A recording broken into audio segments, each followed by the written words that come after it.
নির্বাচনী ইশতেহার বাস্তবায়নের লক্ষ্যে অগ্রাধিকার ভিত্তিতে বৃক্ষরোপণ, সুস্বাস্থ্যের বাংলাদেশ ও কৃষক কার্ড চালুসহ কয়েকটি কর্মসূচির অগ্রগতি নিয়ে সচিবালয়ে পৃথক পৃথক সভায় কর্মব্যস্ত সময় পার করেছেন প্রধানমন্ত্রী তারেক রহমান। দ্রুতই এসব প্রকল্পের সুবিধা সাধারণ জনগণ ভোগ করতে পারবে বলে আশা সংশ্লিষ্টদের। কাউসার আহমেদের রিপোর্টে। সকাল ৯:১টায় সচিবালয়ে মন্ত্রিপরিষদ বিভাগে আসেন প্রধানমন্ত্রী তারেক রহমান।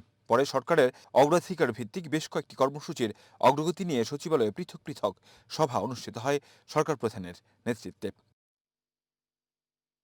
শুরুতেই প্রধানমন্ত্রীর সভাপতিত্বে বৃক্ষরোপণ সংক্রান্ত সেলের সভা অনুষ্ঠিত হয়। এ সময় পরিবেশ, বন ও জলবায়ু পরিবর্তন মন্ত্রী আব্দুল আউয়াল মিন্টু, সেলের প্রধানমন্ত্রীর উপদেষ্টা নজরুল ইসলাম খান সহ সংশ্লিষ্ট মন্ত্রণালয়গুলোর সচিবরা উপস্থিত ছিলেন।